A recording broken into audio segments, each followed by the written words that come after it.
ஏன் பாஸ்டர் சிலுவை பார்த்து ரொம்ப யோசிக்கிறீங்க? இல்ல, இந்த சிலுவையை பார்க்கும்போது எனக்கு ஒரு வசனம் ஞாபகம் வருது. சிலுவை பற்றிய உபதேசம் கெட்டு போகிறவர்களுக்கு உண்மை இல்ல தம்பி, உண்மை இல்ல. கெட்டு போகிறவர்களுக்கு பைத்தியமா இருக்கிறது, ரட்சிக்கப்படுகிற நமக்கோ அது தேவ பலனா இருக்கிறது. ஆமென். ஆனா அந்த 4 செவுத்துக்குள்ள நீங்க அழும்போது உங்களுக்கு ஆறுதலா இருக்கிறது ஒரே ஒருத்தர், உங்களை தாங்கி கொண்டிருக்கிற பரிசுத்த ஆவியானவர் ஒருவர் மாத்திரமே. ஆமென். உங்களை பார்த்து மனுஷன் தூசிக்குவான், ஐயோ இவனா ஐயோ இவளா இப்படின்னு சொல்லி மனுஷன் தூசிப்பான்.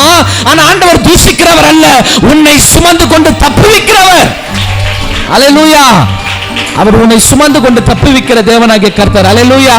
இந்த சண்டை போடுறவங்க எல்லாம், இந்த வீட்டுல லப லப லப லப லப லப லப லபான்னுக்கிறவங்க எல்லாம், சண்டை போடுறவங்க எல்லாம், புருஷனுக்கு அடங்காதவங்க எல்லாம் அடுக்கவே பார்க்க கூடாது. தாத்த புச்சி நீ கையில வைக்க முடியுமா? அதே போல அவளை அடுக்கவே முடியாது, முற்று அவள். விசுவாசி மேல அதிக அக்கறையை தேவனாகிய கர்த்தர் ஆண்டவராகிய இயேசு கிறிஸ்து எடுத்துக்கிறார். அல்லேலூயா. ஆமென். இதெல்லாம் எதனால வரும்னு சொன்னா, நீ நிச்சயமா வேத வசனத்தை வாசிக்கணும். ஆமென். வேதத்தை வாசிச்சாதான் அது உங்ககிட்ட பேசும்.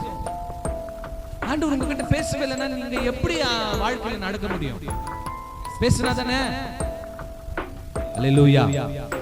நீ பாவி இல்ல, நீ நீதிமான். ஆமென். நீ பொய்யன் இல்ல, நீ உண்மை சொல்றவன். அல்லேலூயா. நீ பொறாமை கொள்றவன் இல்ல, மத்தவங்க மேல நீ கரிசனையா இருந்து அன்பு செலுத்துறவன். அல்லேலூயா. ஆண்டவர் அதான் சொல்றாரு. அல்லேலூயா. நான் உனக்குள்ள வந்துட்ட பிறகு நீ உண்மை உள்ளவனாய் மாறிடுறியே. நாம எப்படி இருக்கணும்னாக்கா, வசனத்துல ஸ்ட்ராங்கா இருக்கணும், ஜபிக்கிறதுல ஸ்ட்ராங்கா இருக்கணும், நம்பிக்கையில ஸ்ட்ராங்கா இருக்கணும், தேவ பக்தி தேவ வைராகத்துல நான் ஸ்ட்ராங்கா இருக்கும் பொழுதுதான் பொல்லாதவன் நம்முடைய பிள்ளைகள் மேல எய்கிற அம்புக்கு தேவனாகிய கர்த்தர் அவருடைய வசனம் கேடகமா இருந்து பாதுகாக்கும்.